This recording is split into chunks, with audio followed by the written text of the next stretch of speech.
நாம மற்றவங்களை பார்த்து போட்டியோ பொறாமையோ பட தேவையில்லை. நம்மளுடைய வேலையை நம்ம கரெக்டா செஞ்சாலே நமக்கான இடம் நமக்காக எப்பவுமே வெயிட் பண்ணும். இப்போது இருக்கும் ஹீரோக்கள் தங்களுக்கு மட்டும் மாசான காட்சிகள் வேண்டும், மற்றவங்களை படத்துல கொஞ்சம் குறைத்தே காட்ட வேண்டும் அப்படின்னு சொல்லுவாங்க. ஆனா மற்றவங்களுக்கும் அதே அளவு காட்சியை கொடுக்க வேண்டும். மற்ற நடிகர்களுடன் நடிக்கும் போது எந்த ஒரு தயக்கமும் காட்டியதில்லை.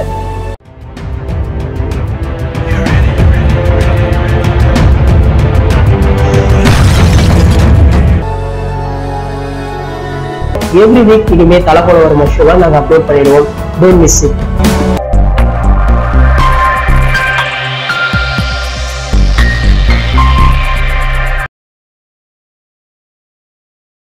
விஸ்வாசம் படம் கடந்த ஜனவரி 10ஆம் தேதி பொங்கல் ஸ்பெஷலாக ரிலீஸ் ஆனது. படம் சூப்பர் ஸ்டார் ரஜினிகாந்த் நடித்த பேட்ட படத்துடன் மோதியது. இருந்தாலும் வசூலும் நல்ல விமர்சனங்களும் கிடைத்தது. தொடர்ந்து 12 வாரங்கள் கடந்து ஓடிக்கொண்டிருக்கிறது. 50வது நாள் கொண்டாட்டம் பல இடங்களில் நடந்தது. இதனைத் தொடர்ந்து 100வது நாளை எட்ட உள்ளது. ரசிகர்கள் எதிர்பார்த்து காத்திருக்கிறார்கள். இந்த நிலையில் சென்னையில் தாம்பரம் நேஷனல் தியேட்டரிலும் ஹைதராபாத் ஸ்ரீ மயூரி தியேட்டரிலும் படத்தை மறுபடியும் ரிலீஸ் செய்துள்ளார்கள். இதை ரசிகர்கள் பெருமையுடன் கொண்டாடி வருகிறார்கள். அதேபோல் இந்த படம் இதுவரை வந்த தமிழ் படங்களில் தமிழ்நாட்டில் அதிக வசூல் செய்த படம் என்ற சிறப்பையும் பெற்றுள்ளது. இதுவரை தமிழ் சினிமாவில் 130 கோடி வசூல் செய்துள்ளது. இதனால் தமிழ் சினிமாவில் தல அஜித் தான் நம்பர் 1 என்ற சிறப்பையும் பெற்றுள்ளார். மேலும் இந்த படத்தின் பாடல்கள் சாதனைகளும் படைத்துள்ளது. அதாவது இந்த படத்திலிருந்து முதலில் வெளியான லிரிக்கல் வீடியோ பாடல்கள் அனைத்தும் 100 மில்லியன் வியூஸ், 2 மில்லியன் லைக்ஸ் பெற்றுள்ளது. அதை தொடர்ந்து வெளியான இந்த படத்தின் வீடியோ பாடல்கள் 80 மில்லியன் வியூஸ் மற்றும் 1 மில்லியன் லைக்ஸ் இரண்டையும் சேர்த்து மொத்தமாக 180 மில்லியன் வியூஸ், 3 மில்லியன் லைக்ஸ்களை பெற்றுள்ளது. இதை தொடர்ந்து ரசிகர்கள் தல அஜித் தற்போது நடித்துள்ள நேர்கொண்ட பார்வை படத்தின் சிங்கிள் டிராக் குறைந்த நேரத்தில் 100 மில்லியன் வியூஸ் வரவழைக்க வேண்டும் என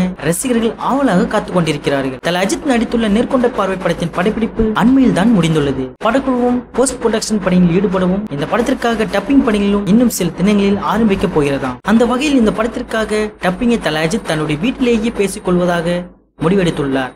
இந்த படம் ஏற்கனவே இந்தியில் வெளியாகி இருந்தாலும் தமிழ் ரசிகர்களுக்காக பல மாற்றங்களை இயக்குனர் வினோத் செய்துள்ளார். அதன்படிதான் இந்த படத்தில் பாடல்கள் இணைக்கப்பட்டது. இந்தியில் பிங்க் எந்த பாடல்களும் கிடையாது. ஆனால் தமிழில் படத்தில் 2 பாடல்கள் இருக்கிறது. அதில் ஒன்று அந்த 3 பெண்களுக்கான பாடலாம், மற்றொன்று பாடல் தல அஜித்திற்கும் வித்யா பாலனுக்கும் இடையிலான பாடலாம். இந்த பாடல் தான் படத்தில் சிங்கிள் டிராக்காக வெளியாகுமாம். இந்த பாடலை பிரபல பாடலாசிரியர் விஜய் பாடியுள்ளார். அதை அவரே ஒரு பொது மேடையில் கூறினார். அந்த வகையில் இந்த பாடலுக்கான இசை வேலைகளில் அனைத்தும் முடிந்துவிட்டதாகவே தெரிகிறது. இறுதியாக கூட இந்த பாடலின் காட்சிகள் தான் படமாக்கப்பட்டு வந்தது. இந்த படத்தின் சிங்கிள் டிராக்குக்காக யாரெல்லாம் ஆவலாக காத்துக் கொண்டிருக்கீங்க? அதை கீழே உள்ள கமெண்ட் பாக்ஸ்ல கமெண்ட் பண்ணுங்க. இன்னும் பிடிச்சிருந்தா லைக் பண்ணுங்க, ஷேர் பண்ணுங்க. மேலும் இது போன்ற தகவல்களை உடனுக்குடன் அறிந்து கொள்ள நம்ம கிரீன் சேனலை சப்ஸ்கிரைப் பண்ணுங்க.